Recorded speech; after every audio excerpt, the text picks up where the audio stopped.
ইসলামের দৃষ্টিতে স্বপ্ন শুধু আমাদের চিন্তা ভাবনার প্রতিচ্ছবি নয়, বলতে হবে যে স্বপ্ন হচ্ছে তিন প্রকার। কিভাবে বুঝবো আমি যে স্বপ্নটা দেখেছি এই স্বপ্নটা সত্য কিনা? আসসালামু আলাইকুম ওয়া রাহমাতুল্লাহি ওয়া বারাকাতুহু। নাহমাদুহু ওয়া নুসাল্লি আলা রাসূলিহিল কারীম।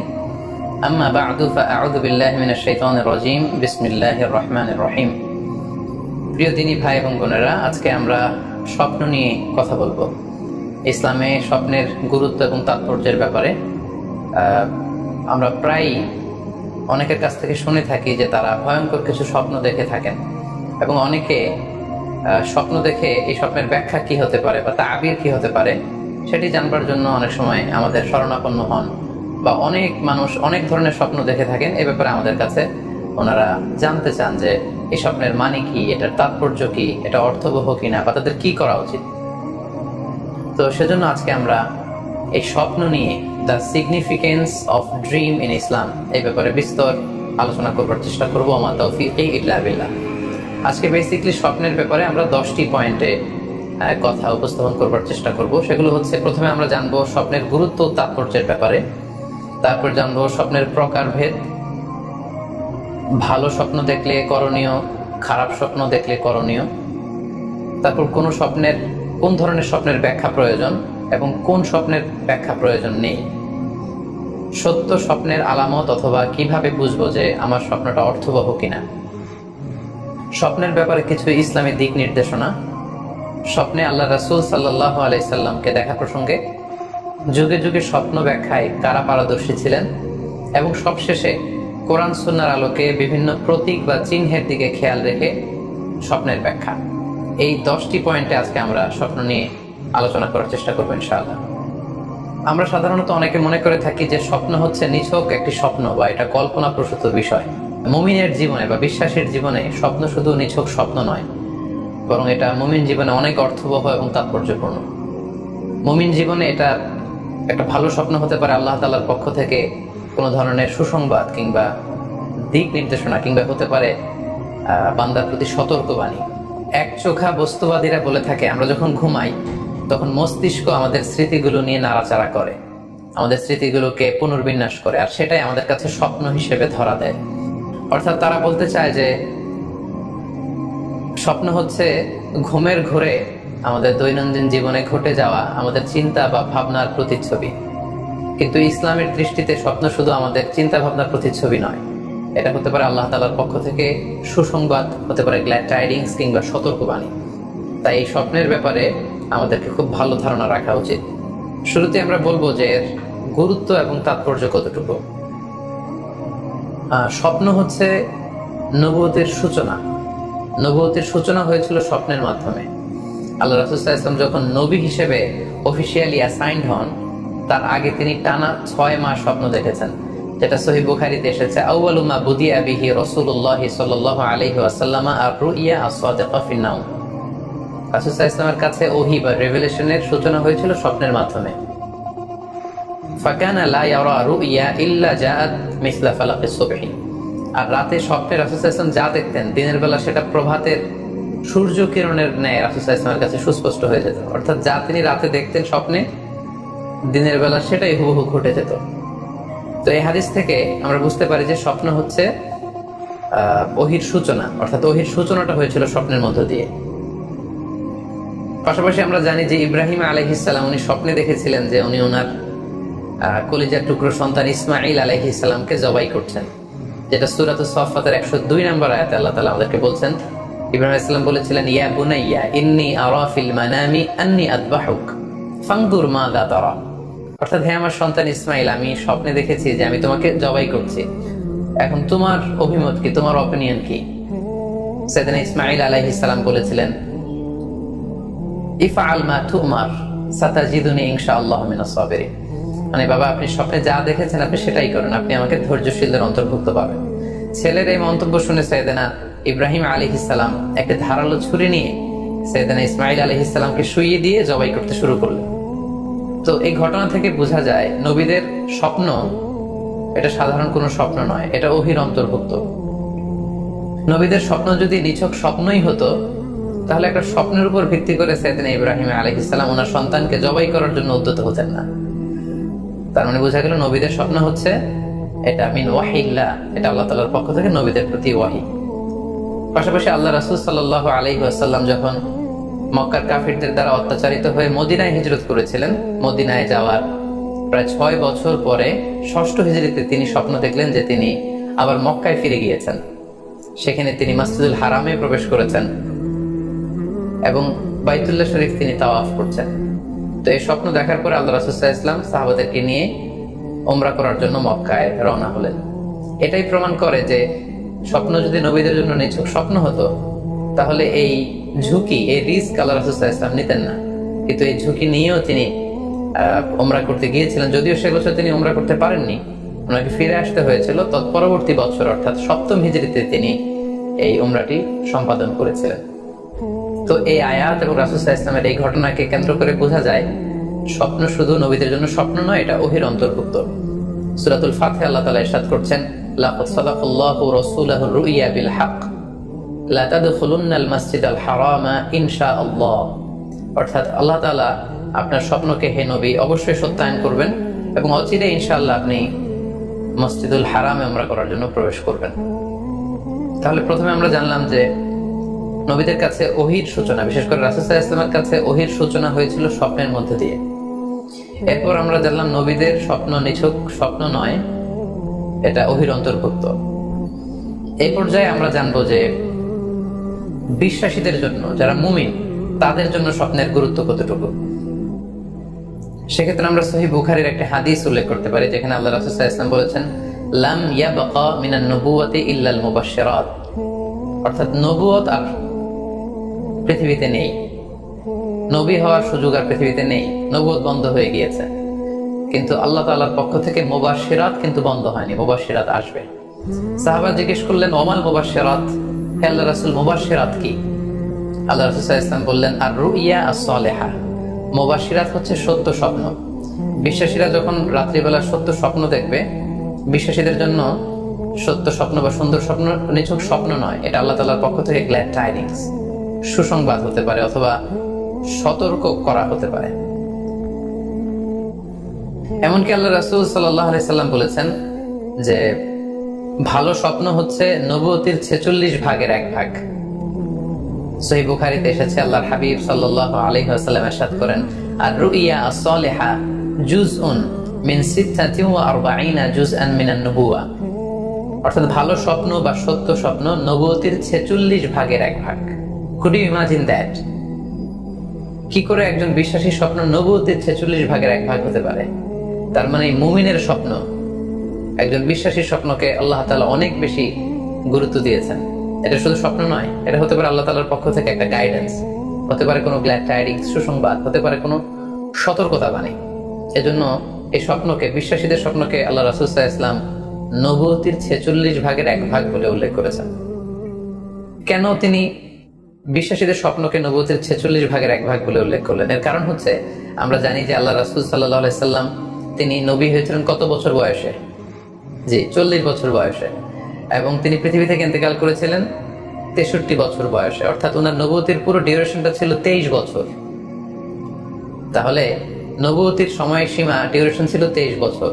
আর নবুয়তি প্রাপ্তির আগে তিনি টানা 6 মাস শুধু স্বপ্ন দেখতেন।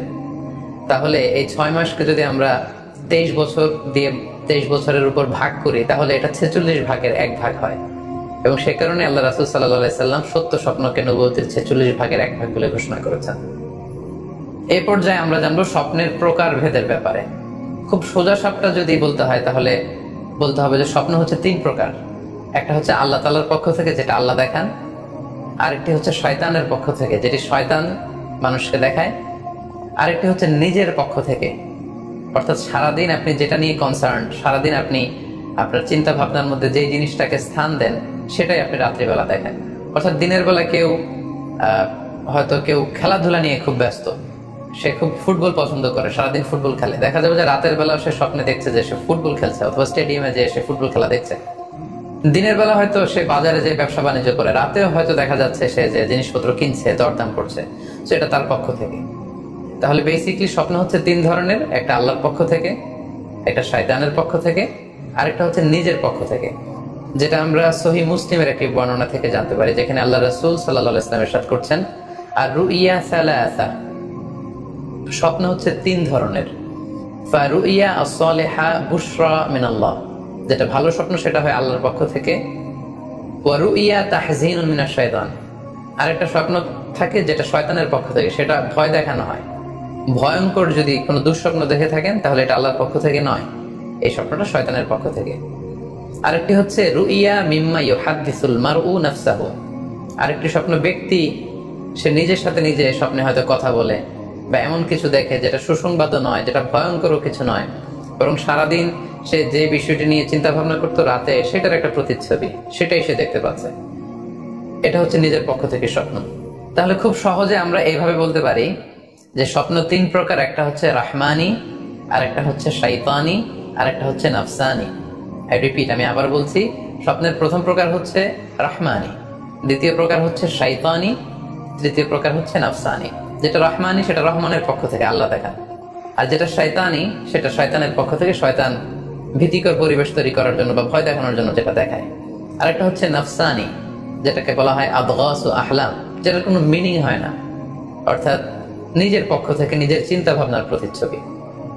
তাহলে শুরুতে আমরা জানবার চেষ্টা করব যে রহমানি, যেটাকে আরবিতে বলা হচ্ছে রুইয়া বা রুইয়া সাদেকা বা সালেহা, সেটা কি, এবং সেটা যদি আমরা দেখি সেক্ষেত্রে আমাদের করণীয় কি।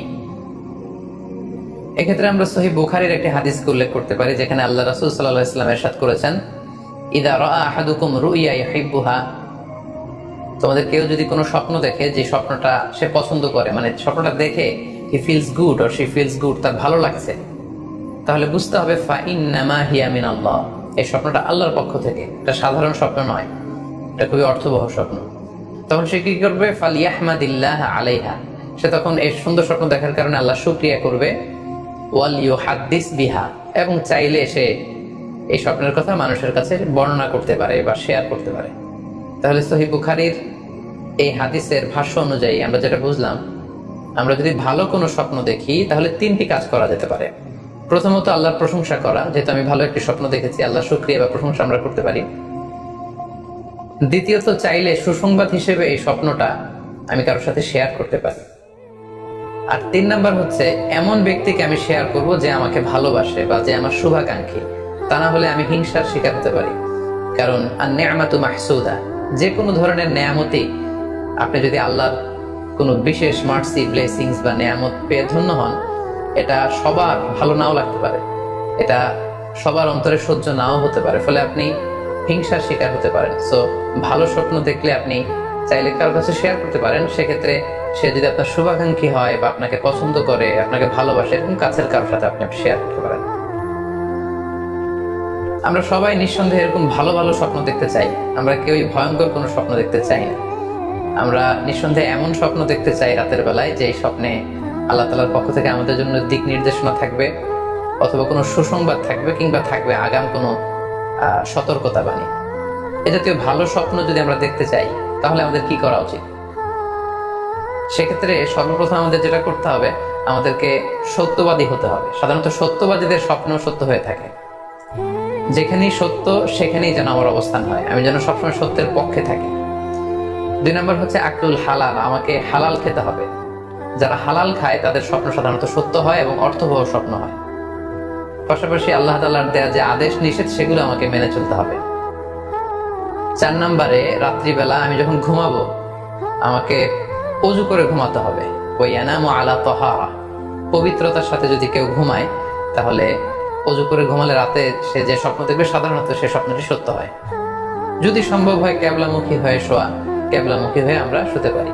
এই বিষয়গুলো যদি আমরা এনশিওর করতে পারি, অর্থাৎ সত্যবাদী হওয়া, হালাল খাবার খাওয়া, আল্লাহর দেয়া বিধিনিষেধ সবসময় মেনে চলবার চেষ্টা করা, রাত্রিবেলা ওযু অবস্থায় ঘুমানোর অভ্যেস করা, পাশাপাশি কেবলামুখী হয়ে শোয়ার চেষ্টা করা, এই বিষয়গুলো যদি আমরা মেনটেন করার চেষ্টা করি তাহলে আমরা যে স্বপ্নগুলো দেখবো সেগুলো সত্য স্বপ্ন হবে বলে আমরা আশা করি।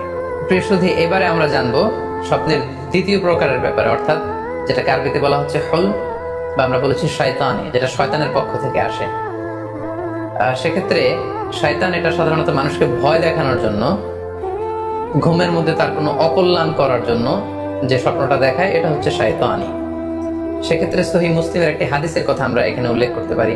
সেখানে আল্লাহ রাসূল সাল্লাল্লাহু আলাইহি ওয়াসাল্লাম বলেছেন, আর রুইয়া মিনাল্লাহ, ভালো স্বপ্ন হচ্ছে আল্লাহর পক্ষ থেকে, ওয়াল হুলমু মিনাশ শাইতান, আর খারাপ স্বপ্ন হচ্ছে শয়তানের পক্ষ থেকে। এখন কেউ যদি আমরা এই ভয়ঙ্কর স্বপ্ন রাতে দেখে ফেলি, যেটাকে আমরা নাইটমেয়ার বলি বা হরর ড্রিম বলি, ভয়ঙ্কর স্বপ্ন বা দুঃস্বপ্ন, যেটা দেখে আমরা খুব হাঁপিয়ে উঠি, আমাদের শ্বাস প্রশ্বাসের গতিবিধি বেড়ে যায়, আমরা খুব ভয় পাই, প্রচন্ড ভয়ে আমরা আটকে উঠি এবং ঘুম ভেঙে যায় আমাদের, এরকম ভয়ঙ্কর স্বপ্ন যদি আমরা দেখি তখন আমরা কি করব? এ ব্যাপারে কি ইসলামের কোনো দিক নির্দেশনা আছে? হ্যাঁ, অবশ্যই দিক নির্দেশনা আছে। সেক্ষেত্রে আমরা সহিহ মুসলিমের একটি হাদিস উল্লেখ করতে পারি এখানে, যেখানে আল্লাহ রাসূল সাল্লাল্লাহু আলাইহি ওয়াসাল্লাম বলেছেন, ইযা রাআ আহাদুকুম আর-রুইয়া ইয়াকরাহুহা, তোমাদের কেউ যদি রাতে এমন কোন স্বপ্ন দেখে যেটা সে অপছন্দ করে, মানে ভয়ঙ্কর ভীতিকর দুঃস্বপ্ন যদি সে দেখে, তাহলে ফালইয়াবসুক আন ইয়াসারিহি সালাসান, সে যেন তার বাম দিকে 3 বার থুতু ফেলে। ওয়ালিয়াস্তাঈদ বিল্লাহি মিনাশ শাইতানি সালাসান, আর সে যেন শয়তানের ব্যাপারে আল্লাহ তাআলার কাছে 3 বার পানাহ চায় বা আশ্রয় প্রার্থনা করে। ওয়ালিয়াতাহাওয়াল আন জামবিহি আল্লাযী কানা আলাই, আর যে পাশে হয়ে সে শুয়েছিল সে পাশ চেঞ্জ করে অন্য পাশ হয়ে যেন সে ঘুমায়। সুবহানাল্লাহি ওয়া বিহামদিহি, কত চমৎকার দিক নির্দেশনা। এবং সুনানে ইবনে মাজায় আরো একটি সহিহ হাদিস আমরা এখানে উল্লেখ করতে পারি, যেখানে আল্লাহ রাসূল সাল্লাল্লাহু আলাইহি ওয়াসাল্লাম বলেছেন, ইযা রাআ আহাদুকুম রুইয়া ইয়াকরাহুহা, কেউ যদি রাতে খারাপ বা ভয়ঙ্কর কোনো স্বপ্ন দেখে, ফালিয়াতাহাওয়াল, সে যেন তার বিছানা চেঞ্জ করে নেয়, জায়গা চেঞ্জ করে নেয়, অর্থাৎ সে যে বিছানায় শুয়েছিল সেখানে না শুয়ে অন্য কোথাও শোবে, অথবা যেই টার্নে শুয়েছিল অন্য টার্নে চলে যাবে, ডানে হলে বায়ে, বায়ে হলে ডানে। ওয়ালিয়াতফুল আন ইয়াসারিহি সালাসান, এবং তার বাম দিকে যেন সে 3 বার থুতু ফেলে। ওয়ালিয়াসআলিল্লাহ মিন খায়রিহা ওয়ালিয়াতাআওয়ায মিন শাররিহা, এবং সে যেন এই স্বপ্নের ভালো দিকটা আল্লাহ তাআলার কাছে কামনা করে, এবং এই স্বপ্নের মন্দ বা অকল্যাণকর দিক থেকে যেন সে আল্লাহ তাআলার কাছে পানাহ চায়। সম্মানিত সুধী মণ্ডলী, এই হাদিস দুটির আলোকে আমরা বুঝতে পারি যে কেউ যদি হরর ড্রিম বা নাইটমেয়ার, যেটাকে আমরা দুঃস্বপ্ন বা ভয়ঙ্কর স্বপ্ন বলছি, এই ধরনের স্বপ্ন অনেকেই দেখে থাকে এবং আমাদের কাছে প্রায় বলে যে সে দুঃস্বপ্ন দেখে রাতের বেলা, ভয়ে সে ভড়কে যায়, আটকে ওঠে, ঘুম ভেঙে যায়। এ জাতীয় দুঃস্বপ্ন যদি আপনারা কেউ দেখেন, সেক্ষেত্রে এই হাদিসের আলোকে আমরা বলতে পারি যে আপনি 6টি কাজ করবেন। 1 নম্বর হচ্ছে আপনি বাম দিকে 3 বার থুতু ফেলবেন। 2 নম্বর হচ্ছে 3 বার আপনি তাআউয পড়বেন, অর্থাৎ আপনি পড়তে পারেন আউযু বিল্লাহি মিনাশ শাইতানির রাজীম, অর্থাৎ হে আল্লাহ, আমি বিতাড়িত শয়তানের ব্যাপারে আপনার কাছে পানাহ চাচ্ছি। অথবা আপনি পড়তে পারেন আউযু বিল্লাহি মিন শাররিহা, হে আল্লাহ, আমি এই শয়তানের অকল্যাণকর বা যে এভিল সাইড আছে, খারাপ দিক আছে, এই ব্যাপারে আমি আপনার কাছে পানাহ চাচ্ছি। 3 বার আপনি এটা করবেন। 3 নম্বরে আপনি যদি আপনার ঘুমকে আবারও কন্টিনিউ করতে চান, তাহলে বা দিকে থেকে যদি স্বপ্ন দেখেন, তাহলে আপনি ডান দিকে টার্ন করবেন। আপনি ডান কাতে ঘুমাচ্ছিলেন এরকম যদি হয়, তাহলে বাম দিকে আপনি সরে যাবেন, অথবা যেখানে শুয়েছিলেন ওই জায়গাটা চেঞ্জ করে অন্য কোথাও শোবেন। 4 নম্বর হচ্ছে আপনি যদি ঘুম আর কন্টিনিউ করতে না চান, তাহলে আপনি ওযু করে ফেলবেন। তাৎক্ষণিক আপনি আপনার ঘুম যদি আপনি কন্টিনিউ করতে না চান, ওযু করে ফেলবেন এবং 2 রাকাত সালাত আদায় করবেন। 5 নাম্বার হচ্ছে এই স্বপ্ন আপনি কারোর সাথে শেয়ার করবেন না। এ ব্যাপারে আমরা সামনে বিস্তারিত বলছি। ভয়ঙ্কর স্বপ্ন দেখলে সাধারণত কারোর সাথে শেয়ার করবেন না। যদি শেয়ার করতে হয় তাহলে প্রলিফিক স্কলার, ভালো আলেম, যার এলেম আছে, যার আমল আছে, এরকম লোক, কিংবা আপনার ওয়েল উইশার যারা আছে, আপনার শুভাকাঙ্ক্ষী, এরকম কারোর সাথে শেয়ার করতে পারেন। 6 নাম্বার, যদি সুযোগ হয় আপনি কিছু চ্যারিটি করে দিতে পারেন, দান করে দিতে পারেন, কারণ সাদাকাতু তারুদ্দুল বালা, দান করলে, চ্যারিটি করলে এটা মানুষের বিপদ বা বালা মুসিবতকে দূর করে দেয়। এ পর্যায়ে আমরা শুনবো স্বপ্নের 3 নম্বর প্রকারের ব্যাপারে, অর্থাৎ যেটাকে আমরা বলেছিলাম আদগাস আহলাম বা নাফসানি। এটা আল্লাহ তাআলাও দেখান না, যেটা শয়তানও ভয় দেখানোর জন্য দেখায় না, বরং এটা আমার চিন্তা ভাবনার প্রতিচ্ছবি। এটা সাধারণত অর্থহীন স্বপ্ন আমরা বলে থাকি, এটার কোনো অর্থ হয় না, বা আমার কল্পনা প্রসূত স্বপ্ন। সারাদিন আমি যেটা নিয়ে ভাবি, যেটা নিয়ে আমি কনসার্ন বা টেন্সড, ওইটাই আমি রাতের বেলায় দেখছি। এ জাতীয় স্বপ্ন যদি আমরা দেখি, তাহলে এই স্বপ্নের কোনো অর্থ নেই, এটাতে কোনো দিক নির্দেশনা নেই, এটা সাধারণত অর্থহীন এবং কল্পনা প্রসূত স্বপ্ন হয়ে থাকে। এই স্বপ্নের কোনো ব্যাখ্যা হয় না। সম্মানিত সুধী, এ পর্যায়ে আমরা জানবো যে কোন স্বপ্নের ব্যাখ্যার প্রয়োজন হয় এবং কোন স্বপ্নের কোনো ব্যাখ্যার প্রয়োজন হয় না। সাধারণত ব্যাখ্যা প্রয়োজন হয় কি হয় না, এদিক থেকে স্বপ্ন 2 ধরনের। এক হচ্ছে সরিহ, মানে ডিরেক্ট ড্রিম, যেটা সুস্পষ্ট, অর্থাৎ রাতে আপনি যা স্বপ্নে দেখেছেন দিনের বেলা সেটাই ঘটতে দেখেছেন। আপনি রাতে স্বপ্ন দেখলেন আপনার কোনো একজন কাছের লোক মারা গিয়েছে, এরপরের দিন আপনি শুনলেন আসলেই সেই ব্যক্তিটি মারা গিয়েছে। অথবা রাতের বেলা আপনি কোনো একটা ঘটনা দেখলেন, তারপরের দিন সেই ঘটনাটাই আপনি ঘটতে দেখলেন। এটাকে বলা হয় ডিরেক্ট ড্রিম, মানে সুস্পষ্ট এবং সারি, একেবারে স্পষ্ট স্বপ্ন। এটার কোনো ব্যাখ্যার প্রয়োজন হয় না, কারণ আপনি যা দেখেছেন সেটাই ঘটেছে। আরেকটা প্রকার হচ্ছে গয়রু সরিহ, মানে যেটা স্পষ্ট নয়, ইনডিরেক্ট ড্রিম, যেটা অস্পষ্ট।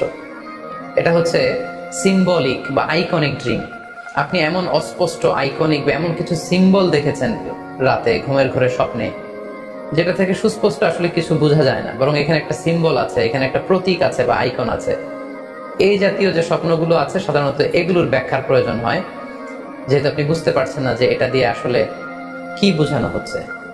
সম্মানিত সুধী, এ পর্যায়ে আমরা জানার চেষ্টা করব যে সত্য স্বপ্নের আলামত কি কি, অর্থাৎ কিভাবে বুঝবো যে আমি যে স্বপ্নটা দেখেছি এই স্বপ্নটা সত্য কিনা বা অর্থবহ কিনা। অনেকে আমাদের কাছে জানতে চায় যে আমি এই স্বপ্নটা দেখেছি, এটা কি সত্য স্বপ্ন, এটা কি অর্থবহ স্বপ্ন, বা এটা কি আল্লাহর পক্ষ থেকে কোনো গাইডেন্স মূলক বা দিক নির্দেশনা বা সুসংবাদমূলক স্বপ্ন। কিভাবে আমরা বুঝতে পারি? কিছু আলামত রয়েছে, কিছু নিদর্শন রয়েছে, যেগুলোর আলোকে কিন্তু আমরা সহজেই বুঝতে পারি যে স্বপ্নটা সত্য কিনা। সুনানে আবু দাউদের এক বর্ণনায় আল্লাহ রাসূল সাল্লাল্লাহু আলাইহি ওয়াসাল্লাম ইরশাদ করেছেন, আসদাকুন নাসি রুইয়া আসদাকুহুম হাদিসা। যে ব্যক্তি সত্য কথা বলে বেশি, তার স্বপ্ন সত্য হয় বেশি। তাহলে সহজে আমরা বুঝলাম, আপনি যদি সত্যবাদী হন, সাধারণত আপনার স্বপ্নগুলো জেনারেলি সত্য হবে। সেক্ষেত্রে সত্য স্বপ্ন বা অর্থবহ স্বপ্ন চেনার প্রথম আলামত হচ্ছে এই স্বপ্ন দেখে আপনার ভালো লাগবে। You feel good after seeing the dream.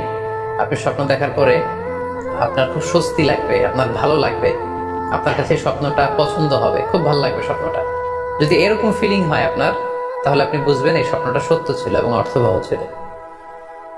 2 number হচ্ছে true dreams are very short and concise. সত্য স্বপ্ন খুবই শর্ট হয়, কনসাইজ হয়। আরবিতে যেটাকে বলা হয় ওয়াদিহা জালিয়া, খুবই শর্ট, স্পষ্ট, ক্লিয়ার এবং কনসাইজ। অনেকে রাতে অনেক লম্বা লম্বা স্বপ্ন দেখে, লম্বা এপিসোড দেখে, একটার পর একটা ঘটনা দেখতে থাকে, মুভির মতো লম্বা লম্বা ঘটনা সে দেখতে থাকে।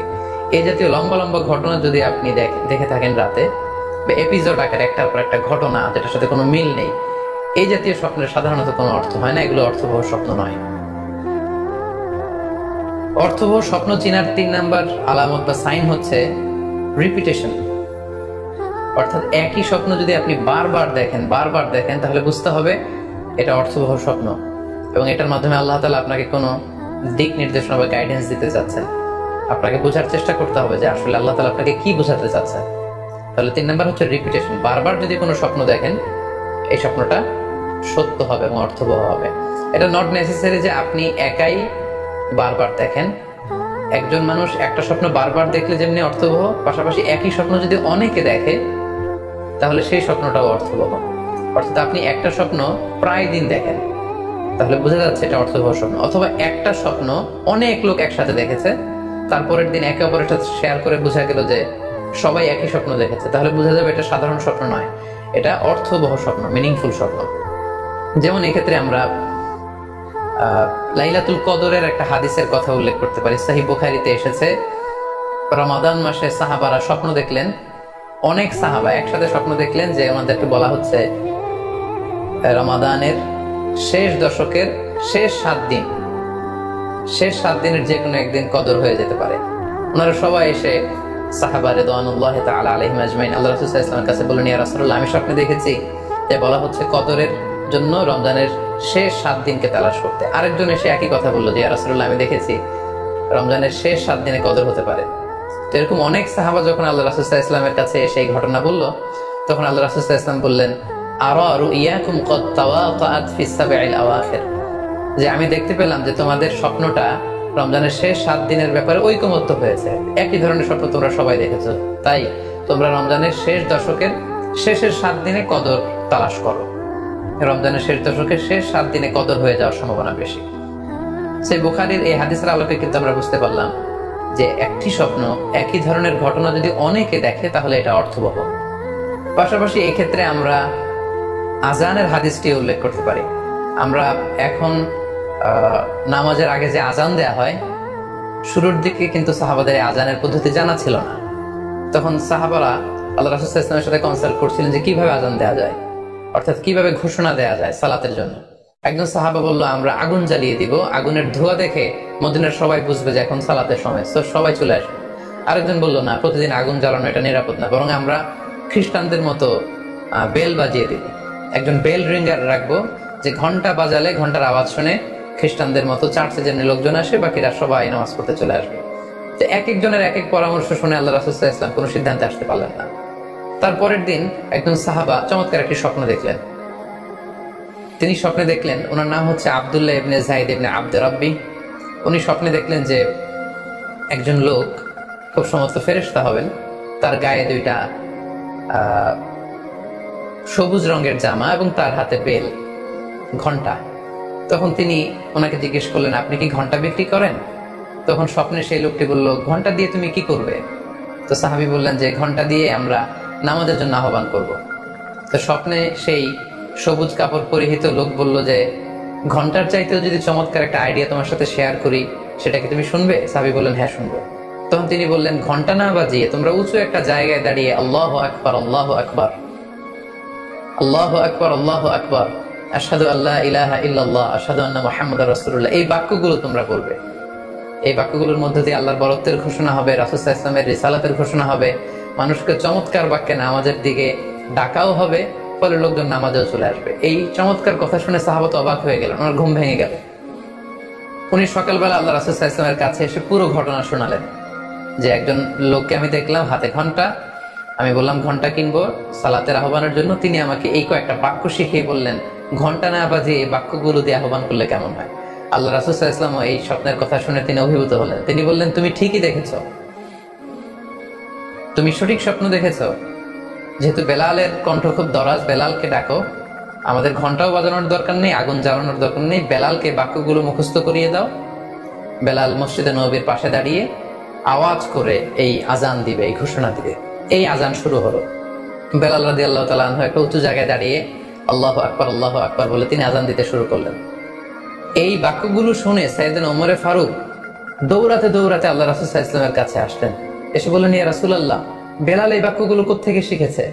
গত রাতে তো আমি দেখেছি যে আমাকে একজন লোক বলেছে যে তোমরা এই বাক্যগুলোকে ব্যবহার করে লোকজনকে সালাতের জন্য আহ্বান করো। আল্লাহ রাসূল সাল্লাল্লাহু আলাইহি ওয়াসাল্লাম শুনে অবাক হলেন।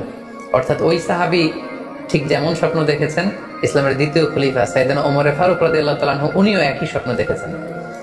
তার মানে একই স্বপ্ন যদি একাধিক লোকজন দেখে থাকে, সেটা যেমনি অর্থবহ, আবার আপনি একাও যদি একই স্বপ্ন বারবার বারবার দেখেন, সেটাও অর্থবহ। আমরা আজান যে কিভাবে ইন্ট্রোডিউস হলো মুসলিম কমিউনিটির মধ্যে, এই হাদিসের আলোকে বুঝতে পারি যে কোন স্বপ্ন আপনি বারবার দেখলে বা অনেকে একই স্বপ্ন দেখলে সে স্বপ্নটা অর্থবহ হবে। অর্থবহ স্বপ্ন দেখার 4 নম্বর সাইন হচ্ছে শেষ রাতের স্বপ্ন সাধারণত অর্থবহ হয়, অর্থাৎ লাস্ট 1/3 অফ দ্য নাইট, রাতের শেষাংশে যদি আপনি ফজরের আগ দিয়ে যে স্বপ্নটা মানুষ দেখে, সাধারণত এই স্বপ্নটা অর্থবহ হয়, এটা সত্য স্বপ্ন হয়। কারণ এই টাইমে আল্লাহ তাআলা প্রথম আকাশে নেমে আসেন বা মনোনিবেশ করেন এবং ডাকতে থাকেন, কার রিজিকের দরকার আমি রিজিক দেব, কার অর্থের দরকার আমি অর্থ এর ব্যবস্থা করে দেব, কার কি দরকার আমার কাছে যাও, অসুস্থরা আমি তাদেরকে সুস্থ করে দেবো। সো ওই টাইমে আল্লাহ তাআলার বিশেষ একটা রহমত পৃথিবীতে নেমে আসে, ফলে শেষ রাতের স্বপ্ন সাধারণত অর্থবহ স্বপ্ন হয়। পাশাপাশি হাদিসে এসেছে যে কিয়ামতের আগ দিয়ে মুমিনরা যে স্বপ্নগুলো দেখবে, এই স্বপ্নগুলো সাধারণত অর্থবহ হবে। অর্থাৎ কিয়ামতের একেবারে আগ মুহূর্তে যখন মুসলমানরা খুব স্ট্রাগল করবে, মুসলমানরা যখন খুব বিপদে থাকবে, তখন মুসলমানদের যে স্বপ্নগুলো তারা রাতের বেলা দেখবে, এগুলো মিথ্যা হবে না, বেশিরভাগ স্বপ্নই সত্য হবে, অর্থবহ হবে। যেটা আমরা সহিহ বুখারীর একটা হাদিস থেকে জানতে পারি, যেখানে আল্লাহ রাসূল সাল্লাল্লাহু আলাইহি ওয়াসাল্লাম ইরশাদ করেছেন, ইযা ইকতারাবা যামানু লাম তাকাদ রুইয়াল মুমিনি তাকযিব, অর্থাৎ কিয়ামতের সময় যত ঘনিয়ে আসবে, কাছাকাছি আসবে, মুমিন বা বিশ্বাসীদের স্বপ্ন ঠিক তত সঠিক হতে থাকবে। মুমিনদের তখনকার স্বপ্ন বেশিরভাগই সত্য হবে, সেটা মিথ্যা হবে না। তাহলে এই হাদিস থেকে আমরা জানলাম কিয়ামতের আগ দিয়ে মুমিনরা যে স্বপ্নগুলো দেখবে, এগুলো সত্য হবে, অর্থবহ হবে। এ পর্যায়ে আমরা জানবার চেষ্টা করব যে স্বপ্নের ব্যাপারে কিছু ইসলামিক দিক নির্দেশনা রয়েছে। আমরা যদি এই দিক নির্দেশনাগুলো, গাইডেন্সগুলো মেনে চলি, তাহলে স্বপ্ন নিয়ে আমাদের খুব একটা কনফিউশনে থাকতে হবে না। সেক্ষেত্রে প্রথম গাইডলাইন হচ্ছে অপ্রয়োজনে স্বপ্ন অন্যের সাথে শেয়ার না করা। Do not mention the dream for interpretation except a prolific scholar or any well wisher to you. কেউ যদি খুব বড় আলেম হয়ে থাকেন, শায়েখ হয়ে থাকেন, তার ইলম আছে, আমল আছে, এরকম কারো কাছে শেয়ার করতে পারেন।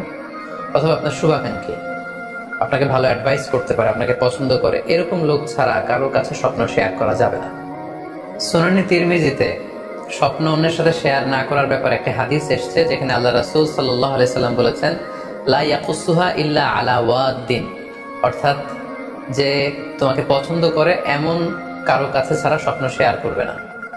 অথবা আও যী রাইন, এমন লোক যে ডিসিশন দিতে পারে, he can advise you, he can provide you the right decision, এরকম লোক যদি আপনার কাছের শুভাকাঙ্ক্ষীদের মধ্যে থেকে কেউ থেকে থাকে, আপনি তার সাথে শেয়ার করতে পারেন। ওয়ালা ইউহাদ্দিসু বিহা ইল্লা লাবিবান আও হাবিবান, সে আপনার হাবিব, সে আপনার বন্ধু, খুব কাছের লোক, বজম ফ্রেন্ড, আপনার শুভকামনা করে সব সময়, এই জাতীয় লোকের কাছে আপনি স্বপ্ন শেয়ার করতে পারেন। অন্য এক বর্ণনায় এসেছে, ওয়ালা ইয়াকুসুর রুইয়া ইল্লা আলা আলিমিন আও নাসিহ, স্বপ্ন শেয়ার করতে হলে ভালো আলেমের কাছে শেয়ার করো, অথবা নাসিহ, যে তোমাকে ভালো অ্যাডভাইস করতে পারবে, উপদেশ দিতে পারবে, এরকম কারো কাছে শেয়ার করো, অন্য কারো কাছে নয়। সুনানে তিরমিজিতে এ ব্যাপারে একটি বাব রচনা করা হয়েছে, যে বাবু লা তাকুসুর রুইয়া ইল্লা আলা আলিম আও নাসিহ, আলেম বা শুভাকাঙ্ক্ষী নসিহতকারী ছাড়া কারো কাছে স্বপ্ন শেয়ার করা যাবে না। এর কারণ হচ্ছে, আমরা আগেই বলেছি যে আপনি স্বপ্নে যদি ভালো কিছু দেখে থাকেন, এটা এমন কারোর কাছে যদি শেয়ার করেন যে আপনাকে পছন্দ করে না, তাহলে আপনি হিংসার শিকার হতে পারেন। সেক্ষেত্রে আমরা সূরা ইউসুফের 5 নম্বর আয়াতের কথা খেয়াল করতে পারি, যেখানে ইউসুফ আলাইহিস সালাম বলেছিলেন যে ইয ক্বালা ইউসুফু লিআবিহি ইয়া আবাতি ইন্নী রাআইতু আহাদা আশরা কাওকাবান ওয়াশ-শামসা ওয়াল কামারা রাআইতুহুম লি সাজিদিন ক্বালা ইয়া বুনাইয়া লা তাকসুস রুইয়াকা আলা ইখওয়াতিকা ফায়াকিদু লাকা কাইদা। ছোট্ট ইউসুফ আলাইহিস সালাম তিনি স্বপ্নে দেখলেন যে চন্দ্র, সূর্য এবং আকাশের 11টা তারা সবকিছু ওনার সম্মানের সিজদায় লুটিয়ে পড়েছে। তো ইয়াকুব আলাইহিস সালাম ওনার ছেলেকে বললেন যে, বাবা ইউসুফ, খবরদার, সাবধান, এই স্বপ্নের কথা তুমি তোমার ভাইদেরকে বলতে যেও না। যদি তুমি তোমার ভাইদের সাথে এই চমৎকার স্বপ্নের কথা শেয়ার করো, তাহলে ফায়াকিদু লাকা কাইদা, তারা তোমাকে নিয়ে হিংসা করবে, ষড়যন্ত্র করবে। তাহলে আমরা বুঝলাম যে যার তার কাছে চাইলে আমরা স্বপ্ন শেয়ার করতে পারবো না, বরং এক্ষেত্রে বুঝে শুনে সাবধানে শেয়ার করতে হবে। এক্ষেত্রে মুস্তাদরাকে হাকিমে একটি চমৎকার হাদিস উল্লেখ হয়েছে, সেটি হচ্ছে, কেন যে কারো কাছে স্বপ্ন শেয়ার করা যাবে না, করলে সমস্যা কি? সেক্ষেত্রে বলা হয়েছে যে ফাইন্না রুইয়া তাকাউ আলা মা তুআব্বার, অর্থাৎ স্বপ্নের ব্যাখ্যা তেমনই হয়ে থাকে যেমন এটার ব্যাখ্যা করা হয়। এই ব্যাপারটা কিন্তু সাধারণ কোনো কথা নয়। আপনি একজনের কাছে, যার কোনো জ্ঞান নেই স্বপ্নের ব্যাপারে, হুট করে তার কাছে স্বপ্নের ব্যাখ্যা জানতে চাইলেন, আর তিনিও হুট করে এমন একটা ব্যাখ্যা করে দিল, ফলে দেখা যাবে উনি যেটা ব্যাখ্যা করেছেন সেটাই ঘটবে আপনার জীবনে। সো স্বপ্নের কথা যে কারো কাছে বলতে নেই। ফাইন্না রুইয়া তাকাউ আলা মা তুআব্বার, কেননা স্বপ্নের ব্যাখ্যা তেমন হয়ে থাকে যেমন এটার ব্যাখ্যা করা হয়। সো ব্যাখ্যা যদি কেউ করতে চান, আপনি ভালো ব্যাখ্যা করবেন, জেনে শুনে বুঝে তার শুভাকাঙ্ক্ষী হয়ে সুন্দর ব্যাখ্যা করবেন, কেননা খারাপ কোনো ব্যাখ্যা করে দিলে সেই ব্যাখ্যাই হয়ে যেতে পারে। স্বপ্নের কথা কেন যে কোনো মানুষের কাছে শেয়ার করতে নেই, তার কারণ হিসেবে আমরা সুনানে দারমির একটি হাদিসকে এখানে উল্লেখ করতে পারি, যে হাদিসটিকে ইবনে হাজার আল আসকালানি উনি ওনার ফাথুল বারিতে হাসান বলে উল্লেখ করেছেন। আল্লাহ রাসূল সাল্লাল্লাহু আলাইহি ওয়াসাল্লামের কাছে মদিনাতে প্রায় একজন নারী এসে স্বপ্নের ব্যাখ্যা জানতে চাইতেন। সে নারী বলতেন যে, ইয়া রাসূলুল্লাহ, আমি প্রায় স্বপ্নে দেখি যে আমার ঘরের একটি পিলার ভেঙে গিয়েছে এবং আমি অন্ধ সন্তান প্রসব করেছি। এই নারীর স্বামী ছিল ব্যবসায়ী এবং সারা বছর ব্যবসার কারণে বিভিন্ন জায়গায় তিনি ঘুরে বেড়াতেন, এবং যখন ফিরে আসতেন, যাওয়ার সময় তিনি স্ত্রীকে প্রেগনেন্ট অবস্থায় রেখে যেতেন, অর্থাৎ গর্ভবতী, আর এই বাচ্চাকে পেটে নিয়ে এই নারী সবসময় এই স্বপ্ন দেখতে থাকতেন। তো রাসূল সাল্লাল্লাহু আলাইহি ওয়াসাল্লাম স্বপ্নের ব্যাখ্যা বললেন, তুমি চিন্তা করো না, তোমার স্বামী সহি সালামতে ফিরে আসবে এবং তুমি সুন্দর সন্তান প্রসব করবে, ভালো সন্তান। এভাবেই চলছিল, যতবার তার স্বামী ফিরে আসে, সুস্থভাবে ফিরে আসে এবং সে সুন্দর সন্তান জন্ম দিচ্ছিল। হঠাৎ একবার সে নারী আল্লাহ রাসূল সাল্লাল্লাহু আলাইহি ওয়াসাল্লামের বাসায় এসে দেখলেন যে আল্লাহ রাসূল সাল্লাল্লাহু আলাইহি ওয়াসাল্লাম ঘরে নেই। আম্মাজান আয়েশাকে তিনি বললেন যে, আমি সবসময় এরকম স্বপ্ন দেখি। তখন আম্মাজান আয়েশা বললেন, তাহলে এই স্বপ্নের ব্যাখ্যা জানার জন্য তুমি রাসূল সাল্লাল্লাহু আলাইহি ওয়াসাল্লামের কাছে আসো, তুমি কি স্বপ্ন দেখো? তখন সে নারী আম্মাজান আয়েশার কাছে খুলে বললেন যে, আমি স্বপ্নে দেখি যে আমার ঘরের একটি পিলার ভেঙে গিয়েছে আর আমি একটি অন্ধ সন্তান প্রসব করেছি। একথা শুনে আম্মাজান আয়েশা রাদিয়াল্লাহু তাআলা আনহা অবাক হয়ে গেলেন। তিনি বললেন, তাই নাকি? তোমার স্বপ্ন যদি সত্য হয়, তাহলে ঠিকই তোমার স্বামী মারা যাবে এবং তুমি একজন ফাজের পাপাচারী সন্তান প্রসব করবে। ঠিকই দেখা গিয়েছিল তার পরের বছর তার স্বামী যখন আসলো, জীবিত আসতে পারেনি, তার স্বামী ইন্তেকাল করেছিল এবং এই নারী যে সন্তান প্রসব করেছিল সেটি ছিল একটি পাপাচারী সন্তান। তো এই ঘটনা আল্লাহ রাসূল সাল্লাল্লাহু আলাইহি ওয়াসাল্লাম শুনে আম্মা জান আয়েশাকে বললেন, আয়েশা তুমি এটা ঠিক করনি, তুমি যদি কখনো কারো স্বপ্নের ব্যাখ্যা করো তুমি ভালো ব্যাখ্যাটা করবে, কখনো মন্দ দিক থেকে ব্যাখ্যা করবে না, হয় চুপ থাকবে, ব্যাখ্যাই করতে যাবে না, আর যে স্বপ্নের ইন্টারপ্রিটেশন তুমি করতে চাও তাহলে ভালো ব্যাখ্যাটা করবে। সম্মানিত শুধু এজন্য যে কারো কাছে আমরা চাইলেই স্বপ্নের কথা জানাতে পারি না, বরং সে যদি আপনার শুভাকাঙ্ক্ষী হয়, সে যদি স্বপ্ন ব্যাখ্যায় পারদর্শী হয়, সে যদি ভালো আলেম হয়, তাহলে তার কাছে আপনি স্বপ্নের ব্যাখ্যা জানতে চাইতে পারেন। এক্ষেত্রে আমরা ইমাম মুহাম্মদ ইবনে সিরিনের আরো একটি চমৎকার ঘটনার কথা উল্লেখ করতে পারি। মুহাম্মদ ইবনে সিরিন উনি ছাত্রদেরকে নিয়ে একবার তালিম দিচ্ছিলেন। এ সময় হঠাৎ এক নারী এসে বললেন যে আমি স্বপ্নের ব্যাখ্যা জানতে চাই, মুহাম্মদ ইবনে সিরিন কোথায়? ছাত্ররা বলল উনি একটু বাইরে গিয়েছেন, আপনি স্বপ্নে কি দেখেছেন? মহিলাটি বলল যে আমি স্বপ্নে দেখেছি আমার ছেলে সাগর থেকে শুধু পানি পান করছে। হঠাৎ সে মসজিদ থেকে এক ছাত্র বলল, তাই নাকি? আপনি যদি এই স্বপ্ন দেখে থাকেন তাহলে আপনার বাচ্চাটা মারা যাবে। ইমাম মুহাম্মদ ইবনে সিরিন পরবর্তীতে যখন আসলেন, এসে ছাত্রদের কাছে যখন জানতে পারলেন, তখন তিনি বললেন যে তুমি কেন এই স্বপ্নের ব্যাখ্যা করেছো? কারণ সাগরের লোনা পানি এটা যে সবসময় অযোগ্য, পানের অযোগ্য, ব্যাপারটা এমনটা নয়। সাগরের ভেতরে তো মণিমুক্তাও আছে। বরং আমি হলে ব্যাখ্যা করতাম যে তোমার ছেলে সাগর থেকে পানি খাচ্ছে, তোমার ছেলে অনেক বড় আলেম হবে। কিছুদিন পরে আরেক লোক এসে মুহাম্মদ ইবনে সিরিনের কাছে জানতে চাইলেন যে আমি স্বপ্নে দেখছি যে আমার ছেলে সাগর থেকে শুধু পানি নিয়ে খাচ্ছে। তিনি বললেন আশা করা যায় তোমার ছেলে অনেক বড় আলেম হবে। ঠিকই দেখা গেল কিছুদিন পরে যে মহিলাটি স্বপ্নের ব্যাখ্যা জানতে এসেছিলেন তার ছেলেটি মারা গিয়েছে, আর ওই যে লোক মুহাম্মদ ইবনে সিরিনের কাছে স্বপ্নের সুন্দর ব্যাখ্যা নিয়ে গেলেন, তার ছেলে ওই সময়ের অনেক বড় আলেম হয়েছে। এই জন্য সম্মানিত শুধু যে কারো কাছে স্বপ্নের ব্যাখ্যা জানতে চাইতে নেই, আর স্বপ্নের ব্যাখ্যা যদি করতে হয় ভালো ব্যাখ্যা করতে হবে, তা না হলে চুপ থাকতে হবে। স্বপ্নের ক্ষেত্রে ইসলামের যে দিক নির্দেশনা, সেক্ষেত্রে আরো একটি দিক নির্দেশনা হচ্ছে স্বপ্ন কখনো শরীয়তের দলিল হতে পারে না। কেবলমাত্র নবীদের স্বপ্নই হচ্ছে ওহী, কিন্তু আমরা যারা সাধারণ মুসলমান আমাদের স্বপ্ন কখনো শরীয়তের দলিল হতে পারে না।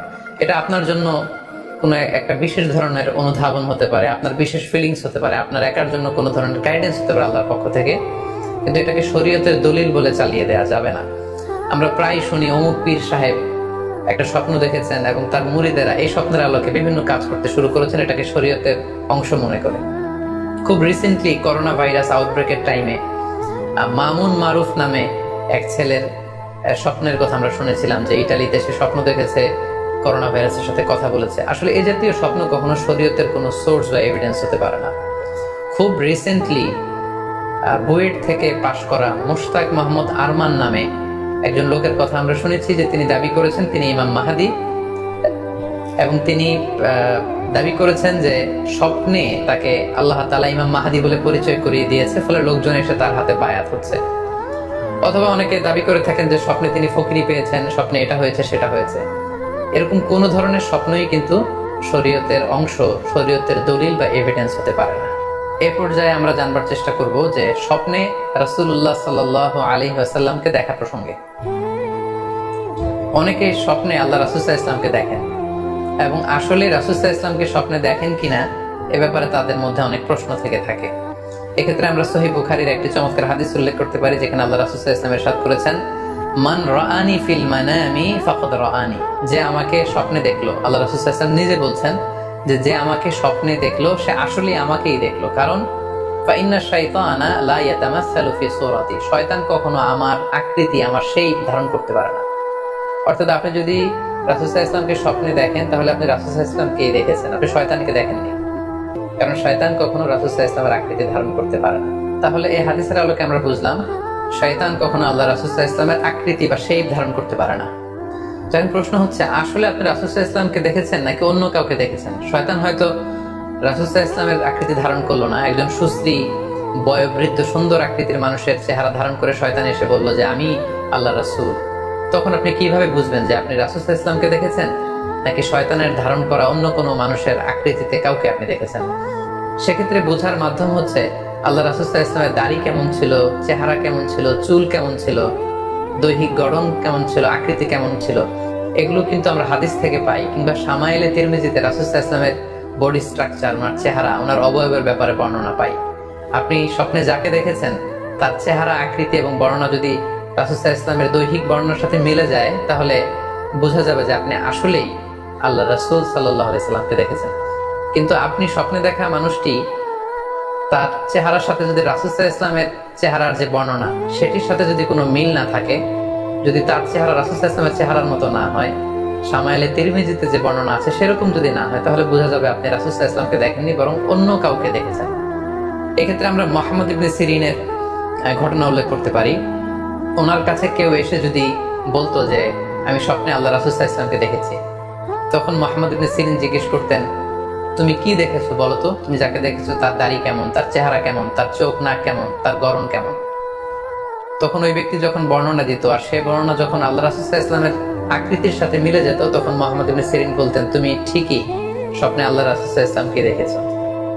কিন্তু ওই ব্যক্তির বর্ণনা যদি এমন হতো যে না, এর সাথে রাসূল সাল্লাল্লাহু আলাইহি ওয়াসাল্লামের হাদিসে বা শামাইলে তিরমিজিতে রাসূল সাল্লাল্লাহু আলাইহি ওয়াসাল্লামের দেহের যে বর্ণনা, এটার সাথে কোনো মিল নেই, তখন মুহাম্মদ ইবনে সিরিন বলতেন, না, তুমি স্বপ্নে আল্লাহ রাসূল সাল্লাল্লাহু আলাইহি ওয়াসাল্লামকে দেখোনি, বরং তুমি অন্য কাউকে দেখেছো। এ পর্যায়ে আমরা জানবার চেষ্টা করব যে যুগে যুগে কারা স্বপ্ন ব্যাখ্যায় খুব পারদর্শী ছিলেন। নবীদের মধ্যে সাইয়েদনা ইউসুফ আলাইহিস সালাম, তিনি সবচেয়ে ভালো স্বপ্নের ব্যাখ্যা করতে পারতেন। সাহাবাদের মধ্যে সাইয়েদনা আবু বকর রাদিয়াল্লাহু তাআলা আনহু চমৎকার স্বপ্নের ব্যাখ্যা করতে পারতেন, এবং তাবেঈদের মধ্যে মুহাম্মদ ইবনে সিরিন চমৎকার স্বপ্নের ব্যাখ্যা করতে পারতেন। আর বলার অপেক্ষা রাখে না যে অবশ্যই আল্লাহ রাসূল সাল্লাল্লাহু আলাইহি ওয়াসাল্লাম তিনিও চমৎকার স্বপ্নের ব্যাখ্যা করতে পারতেন। সহিহ মুসলিমে, সুনানে আবু দাউদে একটি হাদিস এসেছে যে আল্লাহ রাসূল সাল্লাল্লাহু আলাইহি ওয়াসাল্লাম ফজরের সালাতের পরে তাসবিহ শেষে সাহাবাদের কাছে জানতে চাইতেন যে গতকাল রাতে কে কি স্বপ্ন দেখেছো আমার কাছে বলো, আমি সেই স্বপ্নের ইন্টারপ্রিটেশন তোমাদেরকে জানাবো। কারণ নবী সাল্লাল্লাহু আলাইহি ওয়াসাল্লাম ইদা সাল্লা সুবহা আকবাল আলাইহিম বিওয়াজহিহি ফাকালা হাল রাআ আহাদুম মিনকুম আল বারিহাতা রুইয়া। সহিহ মুসলিমের বর্ণনা, ফজরের নামাজের পর তিনি প্রত্যেকদিন জিজ্ঞেস করতেন, গতকাল রাতে কেউ কি কোনো ভালো স্বপ্ন দেখেছো? কেউ কি কোনো স্বপ্ন দেখেছো? আমার কাছে উল্লেখ করো, আমি এটার ব্যাখ্যা করে দেব। সম্মানিত শুধু আমরা বলছিলাম যে ইউসুফ আলাইহিস সালাম খুব ভালো স্বপ্নের ব্যাখ্যা করতে পারতেন, এবং সূরা ইউসুফের 111 নম্বর আয়াতে ব্যাপারে আল্লাহ উল্লেখ করেছেন সাইয়েদনা ইউসুফ আলাইহিস সালামের কথা, যে তিনি বলেছেন, রব্বি ক্বাদ আতাইতানি মিনাল মুলকি ওয়া আল্লামতানি মিন তা'ওয়িলিল আহাদিস। মানে হে আমার রব, আপনি আমাকে রুলিং পাওয়ার দিয়েছেন এবং আপনি আমাকে you taught me how to interpret the dreams, কিভাবে স্বপ্নের ব্যাখ্যা করতে হয় এটা আপনি আমাকে শিক্ষাদান করেছেন। এবং সূরা ইউসুফে আমরা জানি যে 3টি স্বপ্নের কথা সেখানে উল্লেখ রয়েছে। ইউসুফ আলাইহিস সালাম নিজেই একটি স্বপ্ন দেখেছিলেন ছোটবেলায়, তারপর দুজন প্রিজনার ইউসুফ আলাইহিস সালামের সাথে জেলখানায় ছিল, তাদের 2টা স্বপ্নের ব্যাখ্যা তিনি করে দিয়েছেন, এবং মিশরের তৎকালীন যে রাজা কিং, সেই কিং এর স্বপ্নের ব্যাখ্যাও সাইয়েদনা ইউসুফ আলাইহিস সালাম করে দিয়েছেন।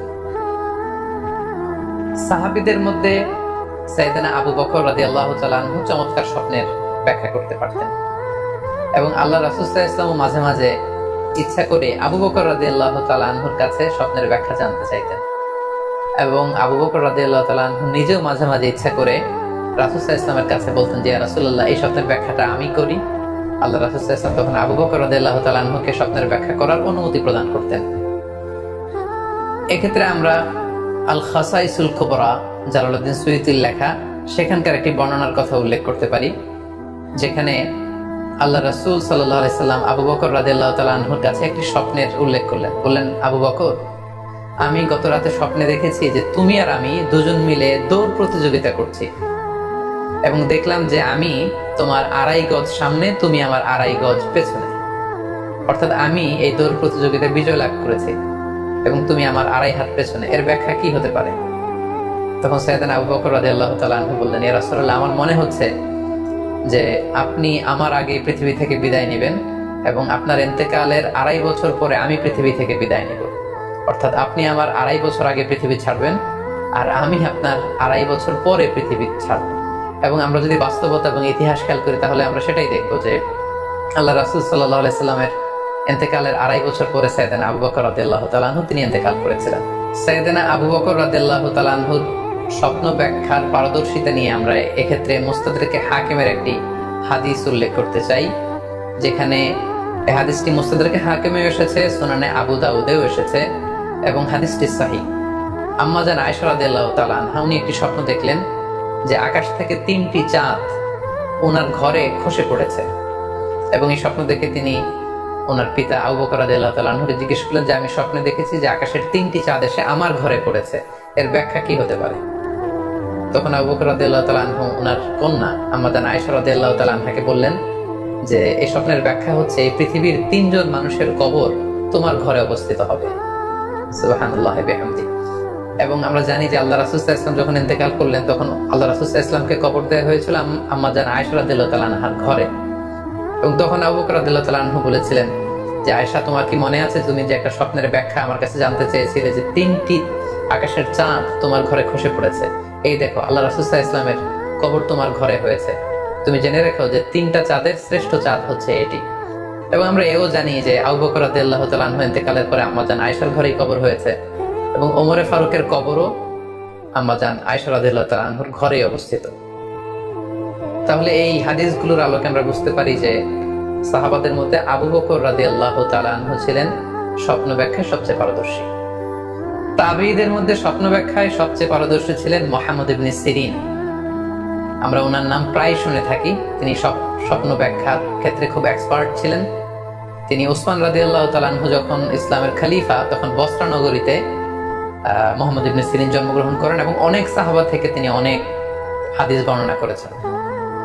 এবং তিনি ইমাম আবু হানিফা আলাইহি রাহমার সমসাময়িক ছিলেন। ইমাম আবু হানিফা একবার স্বপ্নে দেখলেন যে তিনি আল্লাহ রাসূল সাল্লাল্লাহু আলাইহি ওয়াসাল্লামের কবর খুঁড়ছেন অথবা কবরের লাশ বের করছেন কিংবা কাফন বের করছেন। এই স্বপ্ন দেখে ইমামুল আদম আবু হানিফা রাহিমাহুল্লাহ বিচলিত হয়ে গেলেন যে আমি কি স্বপ্ন দেখলাম যে আমি রাসূল সাল্লাল্লাহু আলাইহি ওয়াসাল্লামের কবর খুঁড়ছি, সেখান থেকে কাফন বের করছি। কেউই এই স্বপ্নের ব্যাখ্যা করতে পারলেন না। তখন ইমাম মুহাম্মদ ইবনে সিরিনের কাছে যখন জানতে চাওয়া হলো তখন মুহাম্মদ ইবনে সিরিন বললেন যে হাদা রাজুলুন ইউহয়ি সুন্নাত রাসূলিল্লাহ, অর্থাৎ যে ব্যক্তি এই স্বপ্ন দেখেছে তার মাধ্যমে আল্লাহ রাসূল সাল্লাল্লাহু আলাইহি ওয়াসাল্লামের হাদিসের বা সুন্নাহর পুনর্জীবন হবে। তিনি রাসূল সাল্লাল্লাহু আলাইহি ওয়াসাল্লামের সুন্নাহগুলোকে পুনরুজ্জীবন দান করবেন, পুনরুজ্জীবিত করবেন।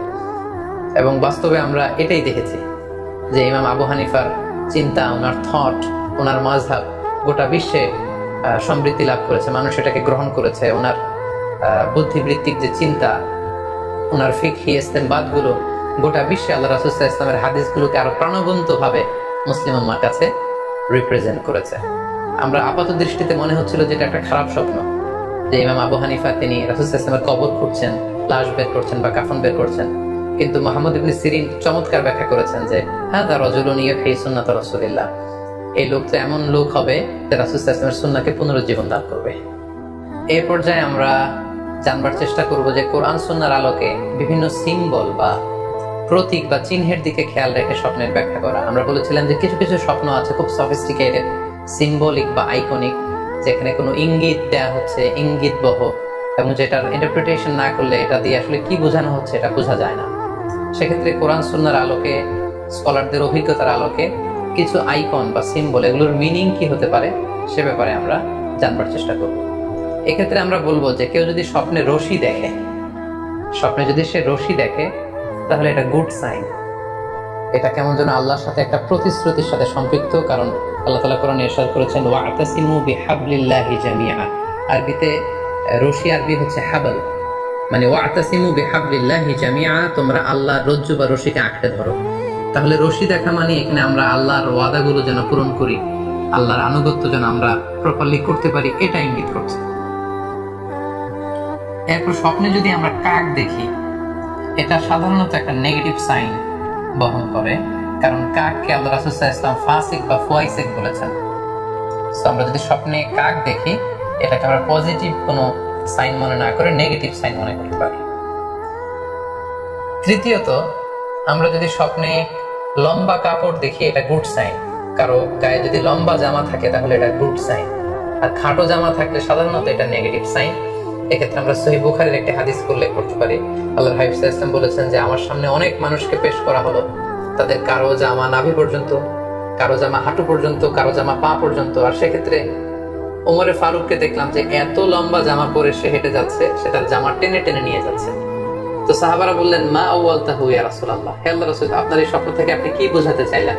আল্লাহ রাসূল সাল্লাল্লাহু আলাইহি ওয়াসাল্লাম বললেন আউয়ালতুহু আদ-দীন, এটা দ্বারা আমি দ্বীনদারি বোঝাতে চাইলাম। অর্থাৎ যার জামা লম্বা তার মানে তার তাকওয়া বেশি বা তার দ্বীনদারি বেশি। আর স্বপ্নে যদি কারো জামা খুব ছোট খাটো বা জামাহীন অবস্থায় কাউকে দেখা হয় এটা সাধারণত তার দিনদারি কমে যাচ্ছে বা তার তাকওয়া is decreasing day after day, এটার একটা সাইন বহন করে। পাশাপাশি দুধ, স্বপ্নে যদি কেউ দেখে সে দুধ খাচ্ছে, এটা একটা ভালো সাইন। স্বপ্নে দুধ খেতে যদি দেখা হয় তাহলে তার জ্ঞান বৃদ্ধি পাবে বলে এটা একটা সাইন বা আলামত বহন করে। সেক্ষেত্রে আমরা বুখারীর একটা হাদিস উল্লেখ করতে পারি, যেখানে আল্লাহ রাসূল সাল্লাল্লাহু আলাইহি ওয়াসাল্লাম একটা স্বপ্নের কথা সাহাবাদেরকে শেয়ার করছিলেন। তিনি বললেন যে আমাকে এক বাটি দুধ দেয়া হলো, আমি সেখান থেকে দুধ খেলাম, তারপর দেখলাম যে আমার আঙ্গুল থেকে দুধ বের হচ্ছে, আর সেখানে যে অবশিষ্ট দুধ রয়ে গেল সেটা আমি ওমরে ফারুকের মুখে দিলাম। ওমরে ফারুক সে অবশিষ্ট দুধটা খেলো। এই স্বপ্নের কথা শুনে সাহাবারা বললেন, মা আওয়ালতা বিহি ইয়া রাসূলুল্লাহ, হে আল্লাহর রাসূল এটা দিয়ে আপনি কি ব্যাখ্যা করলেন? ফামা আওয়ালতাহু ইয়া রাসূলুল্লাহ, আল্লাহ রাসূল সাল্লাল্লাহু আলাইহি ওয়াসাল্লাম বললেন, আল ইলম, এটা দিয়ে আমি জ্ঞানের ব্যাখ্যা করেছি। অর্থাৎ দুধ হচ্ছে জ্ঞানের প্রতীক। দুনিয়াতেও তো আমরা দেখি যে দুধ হচ্ছে সুষম একটা খাবার, খাদ্যের পুষ্টিগুণের 6টি গুণাগুণ দুধের মধ্যে পাওয়া যায়। সো কেউ যদি স্বপ্নে দেখেন যে তিনি দুধ পান করছেন, আশা করা যায় এটা তার জন্য ভালো সাইন, তার জ্ঞান বাড়বে বলে আমরা ধারণা করতে পারি। এবার স্বপ্নে যদি কেউ দেখে যে সে আজান দিচ্ছে, এটাও ভালো সাইন। স্বপ্নে আজান দেয়া এটা সাইন হচ্ছে সে হয়তো অচিরেই হজ করতে যাবে। হজের সাথে আজানের কি সম্পর্ক? এর কারণ হচ্ছে সূরা হজ্জে আল্লাহ তাআলা সাইয়েদনা ইব্রাহিম আলাইহিস সালামকে যখন বলেছিলেন যে তুমি হজ শুরু করো, তখন তিনি বলেছিলেন, ইব্রাহিম তুমি আজান দাও, ওয়া আযিন ফিন নাসি বিল হজ ইয়াতুকা রিজালা ওয়া আলা কুল্লি দামির ইয়াতিনা মিন কুল্লি ফাজ্জিন আমিক। অর্থাৎ হে ইব্রাহিম তুমি আজান দাও। ইব্রাহিম আলাইহিস সালাম বললেন, কোথায় আজান দেব? চারদিকে তো মরুভূমি। আল্লাহ তাআলা বললেন, ইব্রাহিম তুমি আজান দাও, এই আজানের আওয়াজ বা শব্দ পৃথিবীর সবার কানে আমি পৌঁছে দেব। তো সাইয়েদনা ইব্রাহিম আলাইহিস সালাম তখন হজের আজান দিলেন বা ঘোষণা দিলেন। আজান শব্দের অর্থ হচ্ছে অ্যানাউন্স, টু অ্যানাউন্স, মানে ঘোষণা দেয়া। সো আপনি যদি স্বপ্নে দেখেন যে আপনি আজান দিচ্ছেন বা কেউ আজান দিচ্ছে, তাহলে সে অচিরেই হজ করবে বা হজ রিলেটেড কোনো একটা ব্যাখ্যা হতে পারে। এভাবে আজানকে হজের সাথে সম্পৃক্ত করা হয়েছে এবং এটা ভালো একটি স্বপ্ন। এবার স্বপ্নে যদি কেউ গর্ত দেখে যে সে গর্ত খুঁড়ছে বা তার জন্য কেউ গর্ত খুঁড়ছে, এটা ষড়যন্ত্রের সাথে সম্পৃক্ত। কেননা আরবি প্রবাদে আছে যে মান হাফারা হুফরাতান ওয়াকা ফিহা, কেউ যদি কারোর জন্য গর্ত করে তাহলে সেই গর্তে সে নিজে আগে পড়বে। তাহলে গর্ত করা মানে অনেকটা কারো বিরুদ্ধে শত্রুতা করা বা ষড়যন্ত্র করার একটা চিহ্ন বহন করে। এবার স্বপ্নে যদি কেউ নৌকা দেখে বা শিপ দেখে, জাহাজ দেখে যে সে জাহাজে আরোহণ করছে বা নৌকায় আরোহণ করছে, এটা তার জন্য একটা ভালো সাইন। সে কোন বিপদ থেকে মুক্তি পাবে বলে ধারণা করা যেতে পারে। কারণ সূরা আনকাবুতের 15 নম্বর আয়াতে আল্লাহ বলছেন, ফাআনজাইনাহু ওয়া আসহাবাস সাফিনাতি ওয়া জাআলনাহা আয়াতাল লিল আলামিন। অর্থাৎ আমি নূহ আলাইহিস সালাম এবং তার সাথে ঈমানদার সবাইকে আমি এই নৌকায় উঠিয়েছি এবং মহাপ্লাবন থেকে তাদেরকে আমি বাঁচিয়েছি। আর এই মহাপ্লাবনকে আমি গোটা বিশ্বের জন্য একটা নিদর্শন করে রেখেছি। সো নৌকায় ওঠা বা জাহাজে ওঠা, কোন শিপে বা লঞ্চে ওঠা, এটা আপনি বিপদ থেকে মুক্তি পাবেন, and you are in the safe zone, এই ধরনের একটা ইঙ্গিত বহন করে। ইমাম মুহাম্মদ ইবনে সিরিনের কাছে এক লোক এসে বলল যে, ইমাম, রাআইতু কান্নী আহরুসু আরদান লা তুমবিত, হে ইমাম আমি স্বপ্নে দেখেছি যে আমি একটি শস্য ক্ষেত্র চাষ করছি কিন্তু কোনো ফসল হচ্ছে না, এটার মানে কি? তিনি ব্যাখ্যা করে দিলেন, আনতা তা'জিলু আন ইমরাআতিক, অচিরেই হয়তো তোমার স্ত্রীর সাথে তোমার সেপারেশন হয়ে যেতে পারে। কারণ কোরআনে স্ত্রীকে শস্য ক্ষেত্রের সাথে তুলনা করা হয়েছে মেটাফরিক্যালি। সূরা বাকারার 223 নম্বর আয়াতে আল্লাহ বলছেন, নিসাউকুম হারসুল লাকুম ফাআতু হারসাকুম আন্না শি'তুম, অর্থাৎ তোমাদের স্ত্রীরা হচ্ছে তোমাদের শস্য ক্ষেতের মতো, তোমরা যেভাবে খুশি এই শস্য ক্ষেত্রটাকে সুন্দরভাবে চাষাবাদ করতে পারো। তাহলে শস্য ক্ষেতের সাথে বা ক্রপ ল্যান্ডস এর সাথে আপনার স্ত্রীর সাথে সম্পর্ক হওয়া বা সেপারেশন হওয়া, এইভাবে ইঙ্গিত নেওয়া যেতে পারে। সবশেষে একটি ঘটনা উল্লেখ করার মধ্য দিয়ে আমরা এই সিম্বলিক বা আইকনিক ব্যাপারটা শেষ করতে চাই। সেটি হচ্ছে ব্যক্তির ভিন্নতার কারণে কিন্তু স্বপ্নের ব্যাখ্যাও ভিন্নতা হতে পারে। ব্যক্তি ভিন্নতার কারণে স্বপ্নের ব্যাখ্যাও ভিন্ন হবে। একই স্বপ্ন দুইজন লোক দেখলো, দুইজনের স্বপ্নের ব্যাখ্যা কিন্তু দুরকম হতে পারে। সেক্ষেত্রে আমরা মুহাম্মদ ইবনে সিরিনের একটা ঘটনা উল্লেখ করতে পারি। মুহাম্মদ ইবনে সিরিনের কাছে এক লোক এসে বলল যে আমি স্বপ্নে দেখেছি আমি আজান দিচ্ছি, এটার ব্যাখ্যা কি? উনি বললেন তুমি হজ করতে যাবে। তার কিছুদিন পরে আরেক লোক এসে একই স্বপ্ন দেখলো, তিনি বললেন যে আমি স্বপ্নে দেখেছি যে আমি আজান দিচ্ছি। তো তিনি বললেন চুরিতে তোমার হাত কাটা যাবে। তো ওনার ছাত্ররা দুইজন লোকের কাছে দুই ধরনের উত্তর দেওয়ার কারণে অবাক হয়ে জিজ্ঞেস করলেন যে হে ইমাম, একই স্বপ্ন দুইজন দেখলো, কিন্তু আপনি এক একজনকে এক এক উত্তর কেন দিলেন? তো তিনি বললেন যে এই দুইজনকে আমি চিনি এবং তাদের ব্যক্তিগত জীবন সম্পর্কে আমি জানি, তো তাদের জীবন আচরণ, তাদের ব্যক্তিত্বের কারণে আমি দুই ধরনের ব্যাখ্যা করেছি। প্রথম জনের ব্যাখ্যা করেছি আমি সূরা হজের আলোকে, কারণ সূরা হজে আল্লাহ ইব্রাহিম আলাইহিস সালামকে বলেছেন ওয়াযিন ফিন নাস বিল হজ, তুমি মানুষের মাঝে হজের জন্য আজান দাও, ঘোষণা দাও। সো সেই লোকটি আজান দিয়েছে, তার মানে আশা করা যায় সে হজে যাবে। আর দ্বিতীয় লোকটির স্বপ্নের ব্যাখ্যা আমি করেছি সূরা ইউসুফের আলোকে। সূরা ইউসুফে একটি আয়াত আছে সুম্মা আযানা মুআযযিনুন আইয়াতুহাল আইর ইন্নাকুম লাসারিকুন, অর্থাৎ মিশরের কিং এর একটি পানপাত্র চুরি হয়ে গিয়েছিল। ইউসুফ আলাইহিস সালাম ইচ্ছা করে সেটা তার ভাই ইয়ামিনের খাদ্যের প্যাকেটের ভেতরে ঢুকিয়ে দিয়েছিলেন। আর তখন সেখানকার স্টাফরা বা সৈনিকেরা আজান দিয়েছিল, মানে ঘোষণা দিয়ে বলেছিল হে ক্যারাভান, হে কাফেলার লোকেরা, তোমরা চুরি করেছো। তো তিনি মুহাম্মদ সিরিন বললেন যে দ্বিতীয় লোকটার ব্যাপারে আমি জানি, সে আসলে অসাধু একজন লোক, এবং তার ক্ষেত্রে সে স্বপ্নে যেহেতু আজান দিতে দেখেছে, সে কখনো হজে যাবে না, বরং সূরা ইউসুফের আলোকে চুরিতে তার হাত কাটা যাবে। তো এভাবে আমরা কোরআন সুন্নাহর আলোকে বা স্কলারদের যে অভিব্যক্তি সেগুলোর আলোকে স্বপ্নের মধ্যে থেকে যেগুলো সিম্বলিক, আইকনিক, যেগুলো ইঙ্গিত বহ, এগুলোর ব্যাখ্যা আমরা এভাবে করতে পারি। সম্মানিত শুধু এই ছিল স্বপ্ন নিয়ে আমাদের আজকের আলোচনা। আমরা এই আলোচনা থেকে বুঝতে পারলাম যে স্বপ্ন তিন ধরনের হতে পারে। কোনোটা আল্লাহ দেখান দিক নির্দেশনার জন্য বা সুসংবাদ স্বরূপ, কোনোটা শয়তানের পক্ষ থেকে ভয় দেখানোর জন্য, আর কোনোটা হচ্ছে আমাদের চিন্তা ভাবনার প্রতিচ্ছবি। আর স্বপ্ন যতটা সম্ভব অন্যের কাছে না শেয়ার করতে পারলেই ভালো। বিশেষ করে যদি আপনি ভয়ঙ্কর দুঃস্বপ্ন দেখে থাকেন, সেক্ষেত্রে এমন লোকের কাছে আপনি শেয়ার করুন যে আপনাকে পছন্দ করে, যার কোরআন সুন্নাহর জ্ঞান আছে, যার মধ্যে এলেম আছে, আমল আছে। আর আপনারা আপনাদের কারো কাছে যদি আপনাদের ফ্রেন্ডস এন্ড ফ্যামিলির কেউ বা আশেপাশের কেউ এসে যদি হুট করে তার স্বপ্নের কথা বলে দেয়, আপনি হুট করে তার ইন্টারপ্রিটেশন বা ব্যাখ্যা করতে যাবেন না। আপনি বেটার হয় যে আপনি চুপ থাকবেন, অথবা আপনি যদি ব্যাখ্যা করতে চান তাহলে ভালো ব্যাখ্যা করবেন। আল্লাহ তাআলা আমাদের সবাইকে কথাগুলো বুঝার আমল করার তৌফিক দান করুন। হাযা মা ইনদি ওয়াল ইলমু ইনদাল্লাহ আলাইহি তাওয়াক্কালতু ওয়া ইলাইহি উনীব। আসসালামু আলাইকুম ওয়া রাহমাতুল্লাহি ওয়া বারাকাতুহু।